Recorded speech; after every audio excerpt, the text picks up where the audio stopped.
Hey, Lisa. I'm in the living room. That's our pencil Christmas tree behind me over there. That we put all of our fairy, dragon, angel, gargoyle ornaments on this year. We usually like intersperse them in the family room, but for a few years I have wanted a tree for in here. And Michael's had them on sale. We said, what the heck?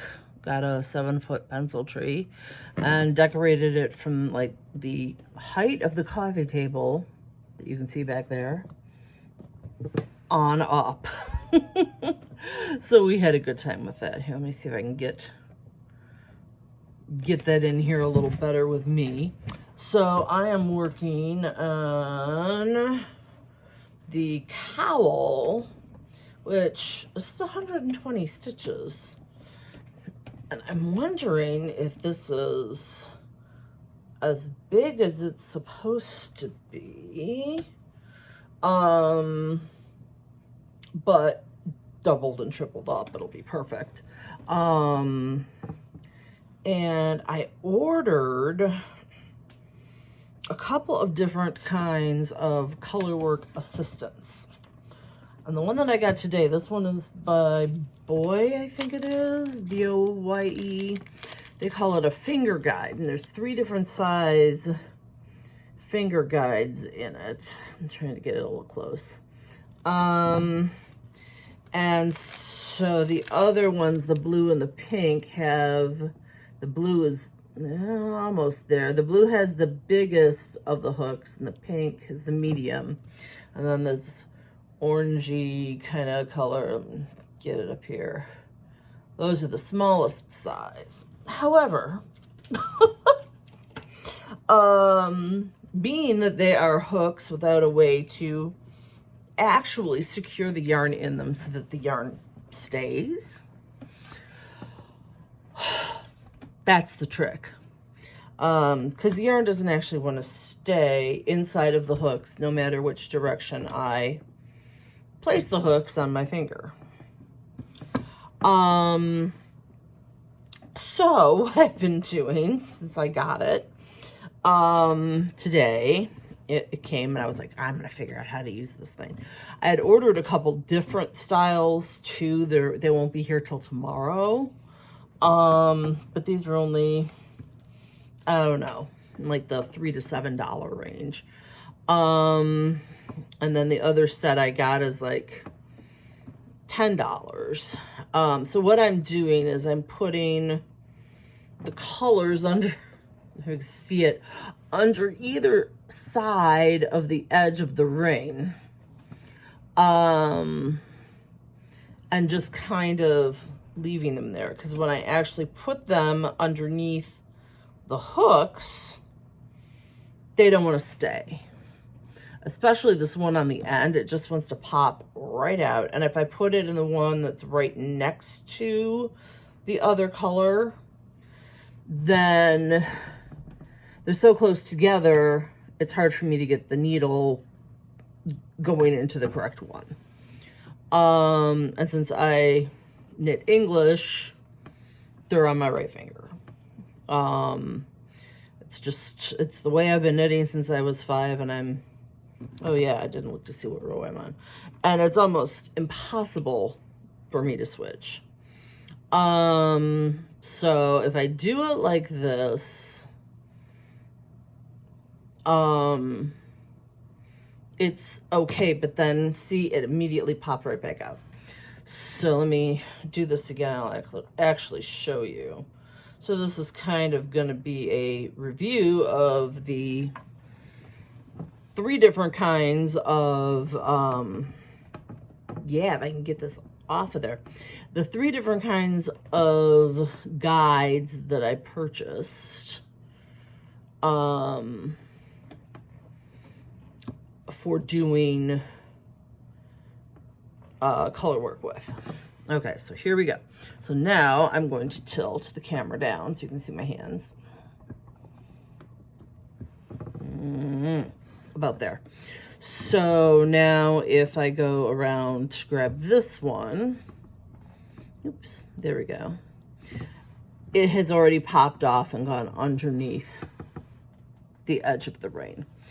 And then this one wants to do the same thing anyway. So now it's under the front edge of the rain.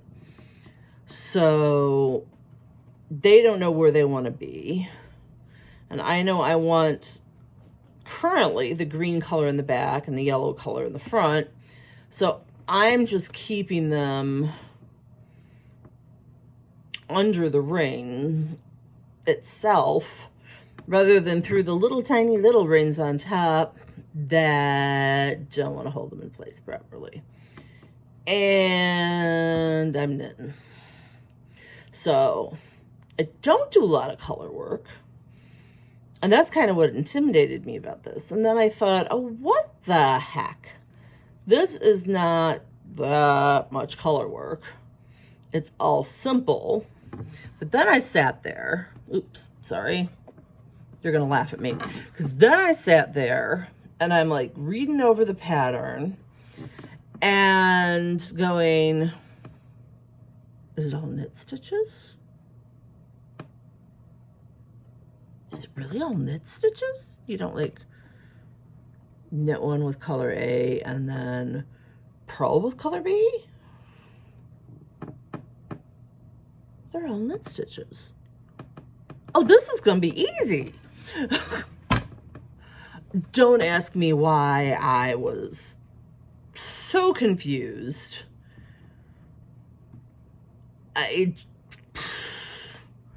I have not been able to concentrate.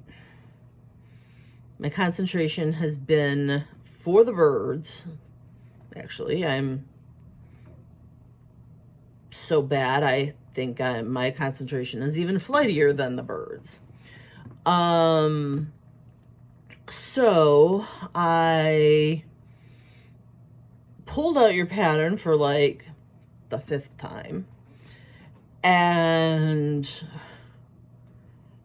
glanced over it, never really read all of it, or at least even all of it that pertained to the size that I was making, because I have the 24 10 gram minis. And I kept on confusing myself because I didn't go through and like, you know, highlight what was important or, you know, highlight or point to or circle the parts that were relevant to the size I was making. I did not do due diligence. Yeah. I just would look at it, get glassy-eyed, and finally I just decided I'm starting this crazy thing, and to heck with it all. So that's what I'm doing, and I am enjoying it now that I'm doing it, and have figured out, yes, it's 120 stitches. Yes, it's in the round. It says tube. It says join in the round. Be careful not to twist your stitches. But do you think I actually properly read that beforehand? Or maybe I did and just forgot and then assumed I knew what I was doing and then wasn't sure. I am telling you, this has been nuts. My brain has been on hiatus. Not only am I depressed and crying and had an anxiety attack a couple hours ago. That was fun. But I cannot think. Cannot do it. The brain fog has been epic. Just epic levels of brain fog, epic levels of can't think of the right word for the right place, epic levels of I read it 5 times and I still can't remember what was said. Nuts. Just absolutely nuts. So trust me, it is not the pattern writer's fault. That's you. It is my brain's fault for not being able to keep track of what the heck I am supposed to be doing and what I've read and what I haven't read. Oh my God. It's been crazy. So I did see my mom on Saturday morning with my friend Rodney. He is our game master. And he is a dear friend of, God, 30 years this year, I think. And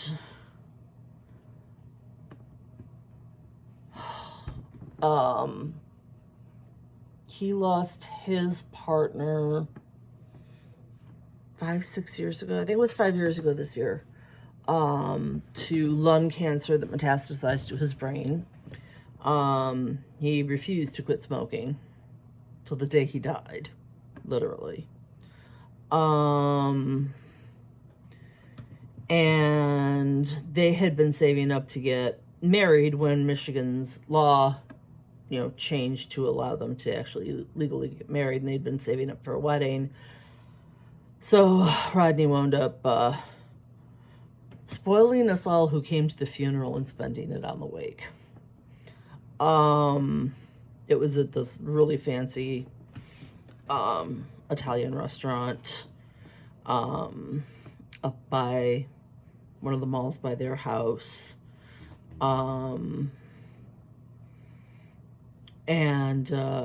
Anyway,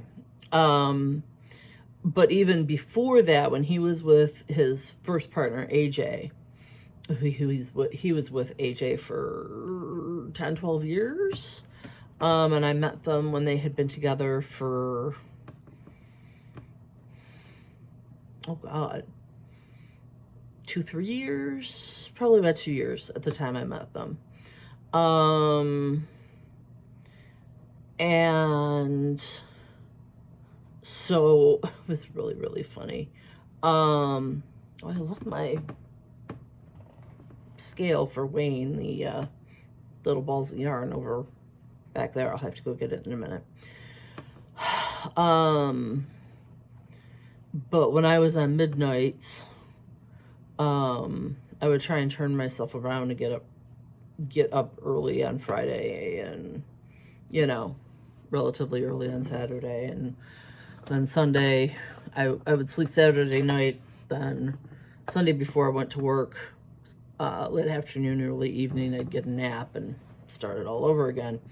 But AJ would call and he would talk to my mom for like an hour on the phone on Saturday morning before he would be like, oh yeah, Mom, can you get Kristen? I need to ask her X and Y.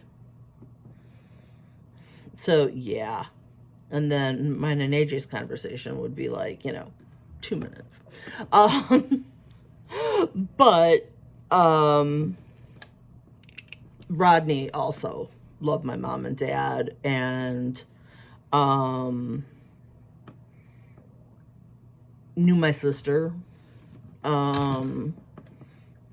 which Keith never met her. He and I didn't meet until after my sister was gone. She passed away in 94, so yeah. But anyway, so my mom was close with both Rodney and AJ, his first partner, husband, whatever you'd like to call it. And the phone is going the wrong way here. There we go. So he went with me before gaming on Saturday to visit my mom. And we wound up staying for about, I want to say about a half hour. At about the 25-minute mark, her eyes were starting to get heavy, and then we realized she fell asleep on us. So we woke her up just to say goodbye and kiss her through our masks on the forehead. Can't even give her a hug anymore. She's just so tiny, so fragile. And then we came back here and we gamed until from like noon until, oh God, 5:30, 6 o'clock. I mean, it was another marathon gaming session. And yesterday I had Stitch and Bitch over here. So it was my friend Barb, who's the one that actually introduced me to Rodney and AJ. She was here, and then my friend Kathy, who is a crocheter, who I met when I was doing the knit and crochet group at the library. And so the three of us had a good time. But Luke, who is Rodney's nephew, he and I set up Discord, set up a server in Discord, so that everybody can chat about the game in between gaming sessions, and each character has their own sub chat room, and then we've got like a clips and highlights area where you put the big stuff, and a general chat for, you know, not necessarily in character stuff, more just general logistics and ideas and things like that. So yeah, we had Luke and I had a good time setting it up one day. I mean, we had it set up in like an hour between the two of us, and we were chatting, texting back and forth while doing it. He was at work and I was just sitting knitting, and we needed something other than texting or a Facebook group, because I don't go on Facebook all that much. I'm not a fan of some of the stuff that the company has done in recent years. So, and it just gets overwhelming, and there's so darn many ads. So anyway, we set up the Discord server, and got everybody in it, taught everybody how to use it. Well, that came back and bit me in the butt on Sunday, because everybody was on that darn Discord server just chatting back and forth with each other non-stop. And up until a couple days before, my phone was not getting the notifications when somebody would chat at me in Discord. And I finally realized, okay, I've got to delete the app and reinstall it, and then it'll probably fix everything. Sure enough, it did. So sure enough, on Sunday, everybody continued to game all day anyway. Even though we were in, you know, separate houses all around Metro Detroit, and it was nuts. I finally had to turn my phone on Do Not Disturb, like I told you, because, oh boy, it was driving me nuts. And I had guests over, so, and our friend Faith joined us with FaceTime from, she lives in Ypsilanti, which is over near Ann Arbor, so she is getting ready to leave for Thailand in a week. She's going to spend 2 weeks with her boyfriend, who is currently in Thailand. He's a Oriental Studies major. He's, I believe, he's part Taiwanese, part Chinese, and then part American, you know, mutt, for lack of a better term.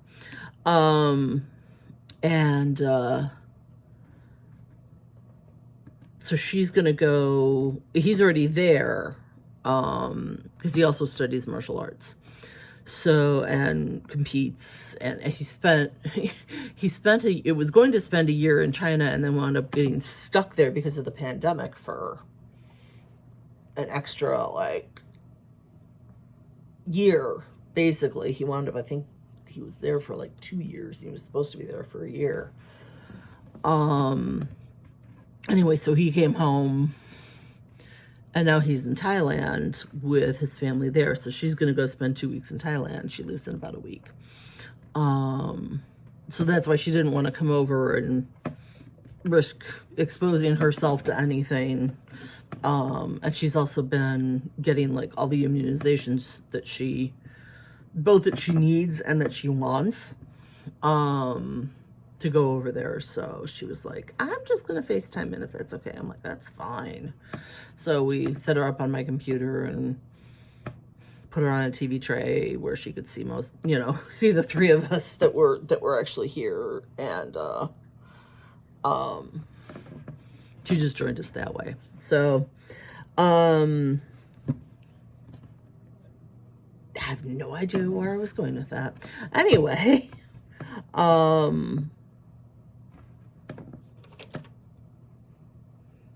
yeah. So anyway, all during the beginning of Stitch and Bitch, my phone is going nuts with notifications from everybody.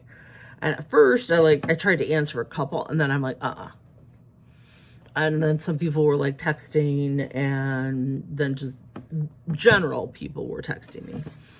And so I've got, certain numbers that'll come through my text or my phone, no matter what. If I put it on that level of do not disturb. And so I put it on that level, and I knew that if anybody called from Bellefontaine or from my mother's room in Bellefontaine, that's the name of her nursing facility, or if anybody called from hospice, I would, that would come through. Or, Keith, Roderick, Keith's adopted sister, Christy, and her husband, Steve, who has been Keith's best friend since high school. My friends Paige and Katie, they'd all come through. I think you would come through, don't too. But yeah, everybody else was like muted. Discord was muted. I got done with Stitch and Bitch, and I sat down and I looked at all the Discord messages, and I went, oh my God, what the hell have I done by making a Discord server? And put it back on Do Not Disturb until this morning. Because, yeah, I was not dealing with something ridiculous like 60 messages in Discord. I mean, it was nuts. I mean, it was at least 60 messages. It could have been higher.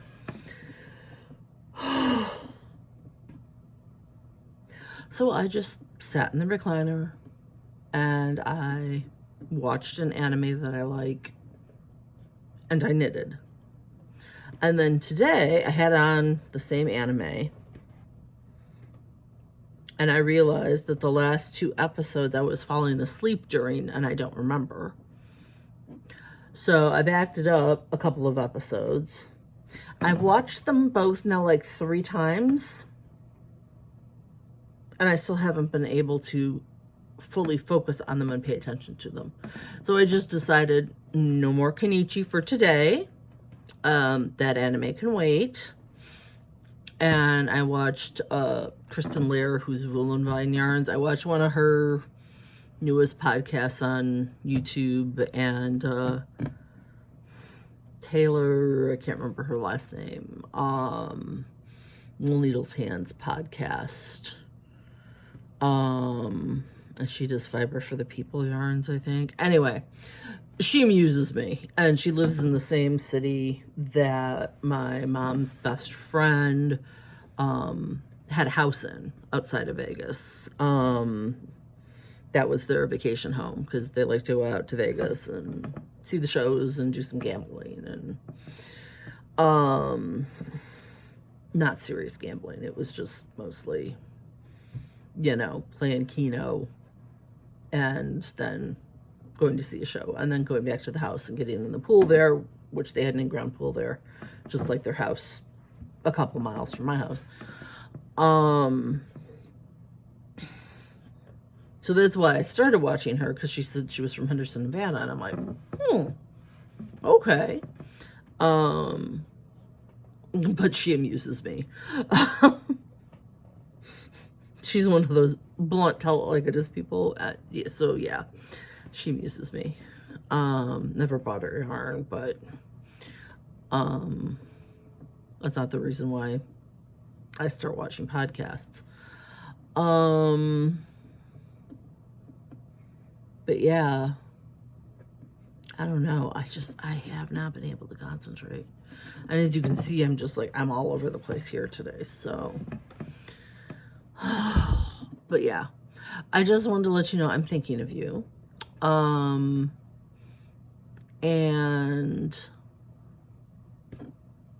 you know, I'm hoping that you'll just kind of work through your funk.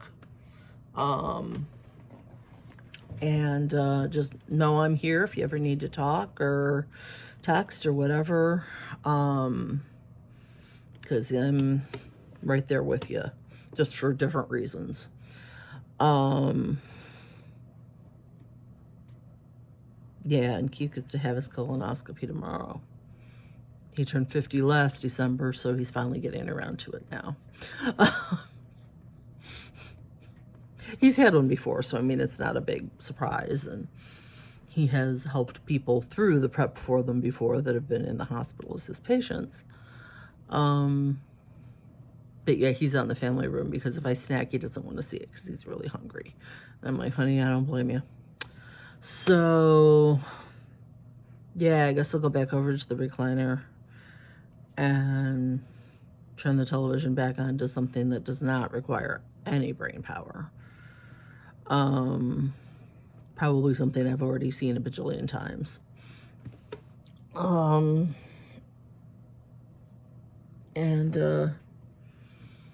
Yeah, just kind of relax because I did not get a good night's sleep last night, which is also not helping with the mood, the pain, you know, the fibro fog, brain fog, whatever you want to call it. Okay, well, anyway, if I'm going to get this processed and uploaded so that you can watch it sometime within the next millennium, I better hit stop. Okay, I will talk to you later, Lisa. Take care. Bye-bye.